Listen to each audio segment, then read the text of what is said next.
Chapter 15. Identified. Tufnut sat on the high hill, one leg bent up to his chest, the other stretched outwards with a rocking foot, and watched as the first visitors of spring moored on Berg's docks. Traders. And headed by a brat, too, one of those rich Englishmen from the south who wanted to branch out from under his father's wing. Merchants and journeymen and apprentices from the lands below all milled about on his island, throwing their crafts and goods in the faces of Berg's populace. Eventually he would stroll down there himself and see what they had to offer. His family's status was not anything to brag about, that was for sure, so he had little hope of acquiring anything of value. Just as the disparaging assessment passed through his mind, Tufnut saw a rack of delicious-looking furs carried off the ship. He licked his lips in wanting. Beaver. He swore there were beaver furs in there. Of course, Berg had its own furs, from thin deer pelts to the colorful fox coats. But life on an island meant restrictions on hunting, as well as a short variety of land animals. He racked his mind for anything he could purchase furs with. He only had a few silver pieces, some glass beads he could nick from his mother, though she'd kill him for touching her jewelry. Maybe he could sell his sister as a slave. No, Mother would be even angrier. She counted on seeing grandchildren in the near future, and she never looked at him when she brought it up. English words were shouted from below, words Tufnut could not understand. He refused to learn other languages, as it involved much reading and practicing, two things he hated unless they entailed violence. Not that reading came easy in the first place. It might limit his options in the future, but that's what bullying translators served for. A young man caught his narrowed eye, the one leading the expedition, and Tufnut nearly growled at the way he strode into the center of town as though he were a native returning from a long voyage. A spindly-looking man scurrying close behind the pompous, a subordinate. One could tell by the way this man dressed, the way he held himself, that he had lived in privilege his entire life. Tufnut would bet his favorite spear that the Sax never once had to turn away from a beaver fur due to financial problems. Unable to stomach the unfairness, Tufnut threw himself backwards onto the ground and pillowed his head with his arms. He found the view of the lightly clouded sky far more preferable than that of the invaded island. If he kept his sight on the only piece of the world that man couldn't claim, then his own limitations in the status-riddled society could be ignored. Someday soon, he'd be able to set sail on his own voyage, with his own crew, gaining his own treasure. He refused to spend his life looking at things with longing. They would come into his possession, one way or another. The island had become a prison. He felt restless, and it could have been the long winter or the complete predictability of life that instigated these feelings.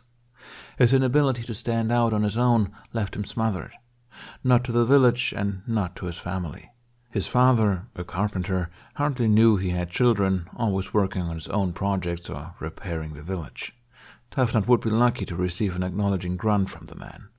His mother constantly fretted and complained about how her only 2 children turned out completely wrong.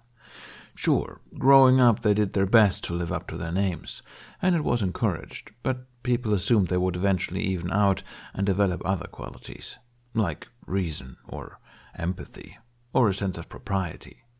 Nope. Rough and tough was all about there was to he and his sister. A dark blob blocked his view from the sky, the sun helping to blot out any details of the silhouette towering over him. "Hey, Nutless," the profile chirped. Night troll," Tufnut hollered. He whacked a heavy braid of hair that hung over his head and received a kick to the shoulder for his actions. At least the blob moved, and he was warmed by the sun once more. Roughnut threw herself on the ground next to him, opposite, so that her head was near his feet. "What are you doing up here, Boilbutt?" She kept her eyes on the sky as she talked, sharing the view. "Aren't you going down to the docks?" Rubbing his shoulder, Tufnut sneered. "And do what? Look at all the things I can't have?" His twin shrugged and yawned. Unlike her brother, she never put much stock into monetary gain. She was more about action. "Why aren't you down there?" Tufnut asked when he didn't receive a response. "Already been," Roughnut replied dismissively, though she didn't go for trafficking interests. She didn't know why and she didn't know how, but somewhere between the last weeks of winter and now, Roughnut fell into the habit of keeping an eye open for any of Berg's returning Voyager ships. Ultimately, she knew she did it for Astrid. The girl needed a friend and, more importantly, a parent. Someone to look out for her. While Astrid had slowly integrated back into Burke's social lifestyle, it wasn't all smooth sailing. After the death of her mother, Astrid had to be coaxed into short bouts of mingling and participation in village life, which became more commonplace thanks to Rafnad's efforts in spring thawing the misery of winter. For the life of her, Rafnad did not know where these feelings of protectiveness came from. At first, she thought it was for her own benefit, so she wouldn't have to witness the sickening sight of someone as strong as Astrid give up.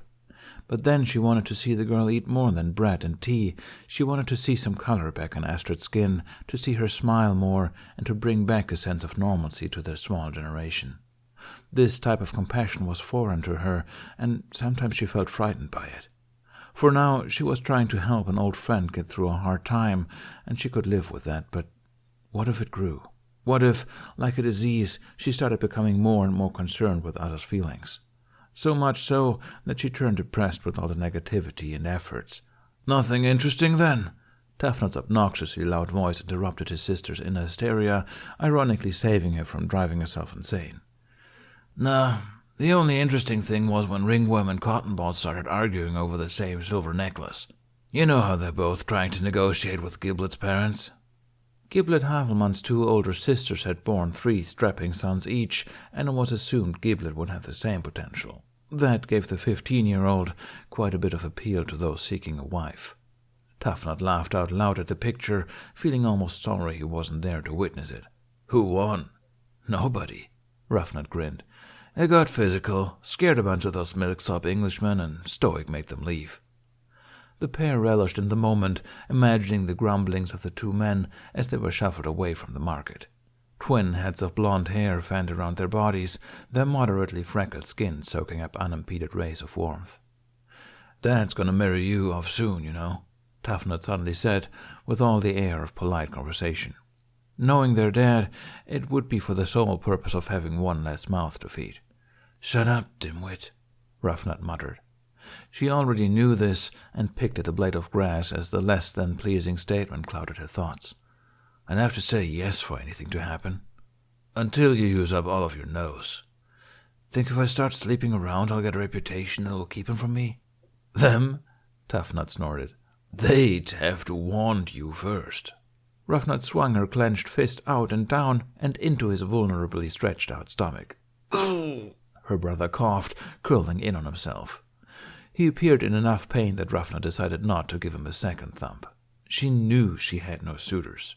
She didn't need her damn brother pointing it out to her. "You know," Tafnot wheezed, catching his breath, "if you married Snotlout, you could be the chief's wife, and that would— Oh, come on." His sister began making exaggerated gagging noises at the suggestion of marrying his best friend. "He smells almost as bad as you," Rafnat intoned with a short chuckle. "Besides, he's too young. He won't be taking the title until he's 18 at the earliest. And the chief won't think he'll be ready until he's, 20. And by then it'll be little 15-year-olds that'll be thrown at him. I'll be an old maid. But if you marry him now, you'll eventually be one of the elite," Tafnat proclaimed, feeling proud of himself for thinking ahead. Rafnat rolled her eyes. Her brother always went on about changing his status or improving the family's esteem, so of course he'd try to ride on whatever benefits she'd gained through the marriage. Though the same would go for the reverse. It came with the twin territory. "He doesn't have any property or standing yet," she pointed out dismissively. "Even I have standards." This included hygienic standards. "Oh, listen to the yokel harp about standards," Tafnat laughed. He would never admit to the slight relief he felt in knowing his twin didn't want to bone his buddy. That would have been too weird for words. "Well, if you're not married by next spring, you can sneak away on my voyage," Tafnat told her. He sounded as though he were granting her a generous reprieve. "Your voyage?" Rafnat scoffed. She lifted her head from the ground to look at his face, just to see if he was serious. "Yeah, my voyage." Rafnat settled her weight into her elbows so she could comfortably recline while she blew her brother's delusions to the water. "If there were going to be a voyage, then I would surely be leading it over you," she informed him. "What?" Tafnat squawked, swinging his torso up into a seated position. "My ass! I'm obviously more suited for leadership. You got lost going to the springs for Laugadar. I told you I'd been drinking. Yeah, likely story. Even the chief's done it before. In fact, it's a sign of, oh, please. The twins continued to bicker, their voices carrying across the village from the high perch. In truth, neither really cared who headed their dreamed-up expedition, as long as the other wasn't too far behind. Spending eternity together on that island sounded like hell. Being separated sounded worse. "Asking your pardon, sir?" Gobber jumped at the sudden voice close behind him.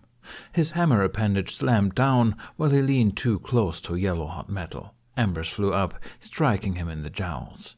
"Sons of Muspel," he hissed under his breath. He rubbed his newly scorched skin and turned. 2 Englishmen waited at the shop window, one tall and willowy and looking altogether uncomfortable, the other young and blond and arrogantly immodest. Gobber's scowl deepened. Damn lightweight English didn't make any sound when they approached. "Aye," he greeted gruffly. The tall man gulped, probably wishing he could be back among his normal-sized traveling companions.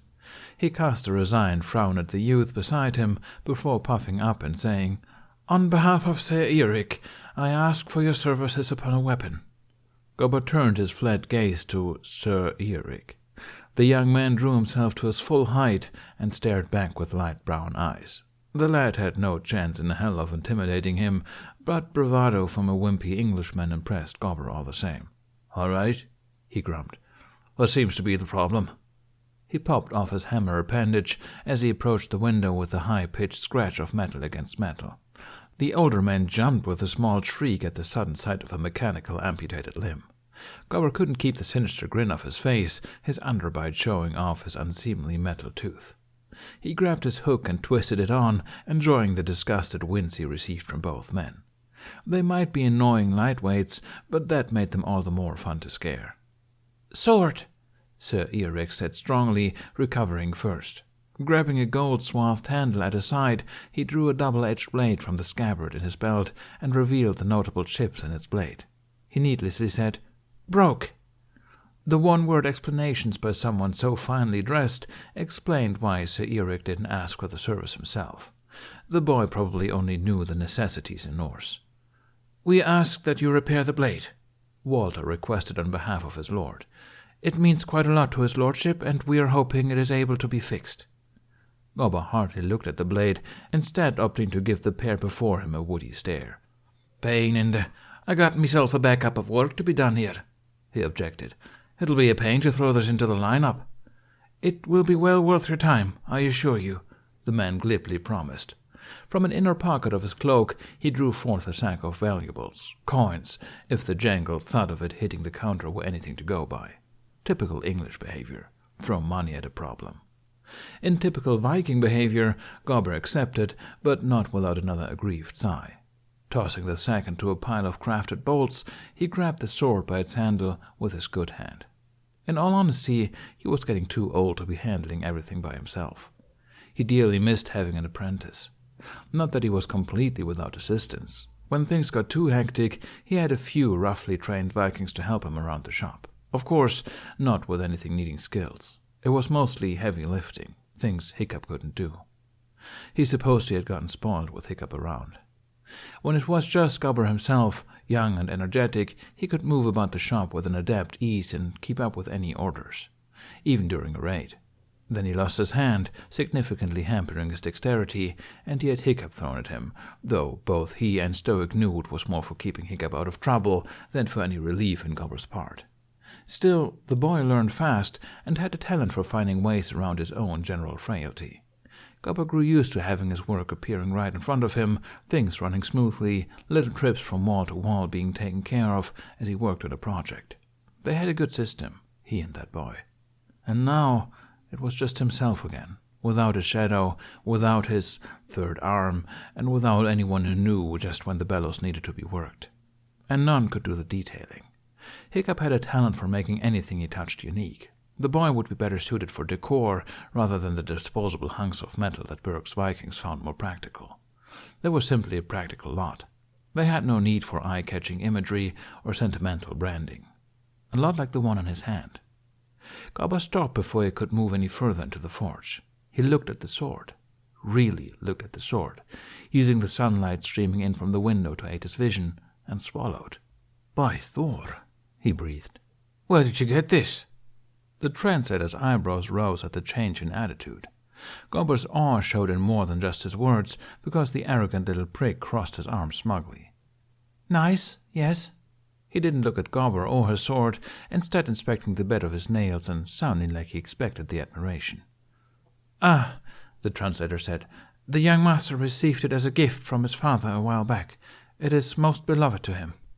"Where," Gobber stressed the word again, "did you get this?" He tapped the end of his hook to the counter, causing the translator to swallow audibly. Hartlepool," the translator gasped out. "Of Northumbria. A blacksmith, local, forged it." "Who?" The man said something to his master in English. "Thurgis, Smith," said Eric in a clipped voice. Now he seemed annoyed, as though he couldn't understand the delay in his repairs. Gobber couldn't give two hoots about the Lord's impatience. "Was there a lad involved in the forging of this sword?" He directed at the translator. Perhaps Hiccup had set himself up among Saxons, taking on an alias. The translator relayed the question to Sir Eric, who shook his head and responded to his subordinate in his native language. "Not that he knows of," the translator quickly replied. His eyes spent more time fixed on Gobber's hook than Gobber's eyes. "Thurgis is aged." Gobber's shoulders sagged. His disappointment drowned out Sir Eric's English mutterings.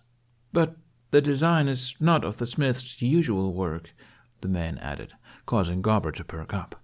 "At least, it has never been seen on anything he has made before. It is possible he had taken on another apprentice." Despite the dubiety in the man's voice, Gobber could feel his heart rate pick up. "You don't say." Without a second look back, he turned and hobbled to the sectioned off room that once served as Hiccup's studio. "I'll just be in the back here for a mo." As soon as he disappeared out of his customer's sight, he let out a ragged breath and stared down at the weapon in his hand. From the carvings in the handle to the angular cut of the blade, it all pointed to Hiccup. Gobber wanted to find another craft to compare for confirmation, but the sad truth of the matter was that very few weapons Hiccup solely worked on were left. Burke went through weapons like other villagers went through firewood. Gobber looked around the unusually clean workspace. He had saved a lot of Hiccup's stuff, what he could, anyway. He actually organized it, piled papers, stacked books, rolled blueprints for far-fetched ideas. He simply couldn't bring himself to toss any of it. All of it was Hiccup. He put his hand on the heavily dented desk, steadying himself as reality washed over him. And this sword was Hiccup too. It was a truth he felt in his very bones. He was touching something that Hiccup had touched. Hiccup was alive. Or at least alive when the sword was forged. He was alive. "Gobber!" a voice barked from outside the forge. It was the last voice Gobber needed to hear right now. Heavy footsteps approached, and before Gobber could slip from the sanctuary that used to belong to his apprentice, the curtain was flipped back, and the red-bearded chief of his tribe stepped in. "Where have you been?" Stoic grumbled. "I've been having to settle these damn traders all morning." "Aye, my English is shite, mate," Gobber replied, with as little misgiving as he could. He held the sword lank by his side, partially behind his ham-like thigh. "I meant for my own sanity," Stoic chuckled. "I'm needing someone to hold me back when I'm overcome with the urge to throttle one of them. Not good for business, you see." Gobber weakly chuckled as he began to slowly move towards the curtained door while trying to herd Stoic out of the room. "Well then, I guess we best be getting down there. Don't want the trading buddies to think we're ill hosts, eh?" He had just barely gotten Stoic past the threshold when he heard, "Say, what's that you got there?" Gobber internally winced, realizing Stoic's attention was focused on the glinting sword partially obscured by his thigh. "Oh, this?" Gobber flashed it out in the open and then tucked it away behind him again. Nothing. Just some last-minute work I had to get done. Asked for by the brat over..." The kid and his nanny had disappeared. Probably high-tailed it down the hill when they saw the fearsome Stoic the Vast approach. "Well, I'll be damned," he stated, bemused. "They done run off." "Saxon made, is it?" Stoic scoffed, grabbing for the weapon. Let's see if it can stand up to our swords. Gobber backpedaled out of Stoic's reach. Oh, it's crap, you know that. He nervously slid it in the corner of a workbench behind him. But they're paying me good money to fix it up, so I might as well take care of it as I promised I would. Stoic narrowed his eyes. He had known Gobber for far too long to not see a series of half-truths strung before him. Gobber, he said soft and steely, hand me that sword. Gobber waved him off, using his wide body to conceal the content of the table. We don't have time for such nonsense, Stoic. Let's head down to Gobber. Stoic used his no-nonsense voice, the voice that would get your ears dropped off if you so much as questioned it. Gobber exhaled and stepped to the side, allowing Stoic to approach the chipped weapon. His shoulders tensed as Stoic lifted it, his eyes weary and focused on Stoic's unchanging face. A part of Gobber realized that Stoic didn't know Hiccup as he had. He didn't pay much mind to Hiccup's accomplishments as the boy became a greater and greater menace with his inventions. Anything new or improved upon by Hiccup was automatically labeled as trouble by the chief and thought better to be destroyed than considered. Gobber, Stoic began, his voice still low and even. Is this what I think it is? Hoping against hope that the chief would be ignorant of its significance, Gobber tried. Aye, that is refined steel. Stoic slammed his fist into the work table, causing tools to jump in their place and the wood to splinter beneath his meaty hand. Do you take me for a fool? He roared. If the Lord and his translator hadn't truly fled yet, they were sure to be gone with such a bellow ringing in their ears. Gobber stood his ground. While rarely a target for Stoic's rage, he did know a thing or two about surviving it. I have no confirmation if it's his work. Gobber quickly tried to placate. I just saw the familiarity. I'm sorry, my friend. I didn't want to upset you. You seemed better with the fresh spring, and I thought... Thought what? Stoic barked. That after 8 months' time I would be past the loss of my son? That I would happily choose blissful ignorance in the face of accepting he still exists? That he's out there, that... Stoic cut his rant short by biting his lip. He appeared to be trying to gain some sort of control over his body. Gobber let the man's rage wash over him, taking it in, listening to Stoic mention having a son for the first time in 3 seasons. I don't know what to think, Stoic, the smith replied truthfully. Who does? You spoke of traitors and revenge, and then clammed up. You said you had no son. You said the dragons would be as good as extinct as soon as the ice melted. Still shocked into anger, still breathing heavily through his nose, Stoic averted his eyes to the sword hanging in his hand with a bit more calm. I don't know what to think either, he said lowly, his head bowed. He didn't know if he should be happy his son was alive or angry the traitor survived that long. He felt more disappointment in himself for being so conflicted after having an entire winter to sort out his feelings. Would he ever settle for a single opinion on the matter? Even after all this time, he couldn't help but feel that everything was left too open-ended, like, instead of a goodbye or a certain ending to Hiccup's departure, they got a see you later instead. I just don't know, he muttered again in a near whisper. He looked at his longtime friend. Tell me, Gobber. I'm tired of trying to sort this out. Just tell me what I'm supposed to feel. Odin forbid he ever had to face his son again, that he would truly have to decide between being a father and being a Viking chief while looking into Valka's eyes on the child's face. I think that you should feel this is more than a coincidence, Gobber said, catching Stoic off guard. Gobber was a storyteller, but he was never one for serendipity. Think about it, Stoic, Gobber pressed, plucking the courage to land a heavy hand on the armored shoulder. What are the chances? What are the chances that this sword would find its way to this island? This is a sign from the gods that Hiccup's alive. I know it. But why? Stoic looked lost, staring bleakly at the sword. Why now? What's the point? Gobber shrugged. Your guess is as good as mine. In fact, considering all the uncertainty this has thrown us in, I'd say there's likely only one thing we can be certain of. What's that? That's some damn good detailing.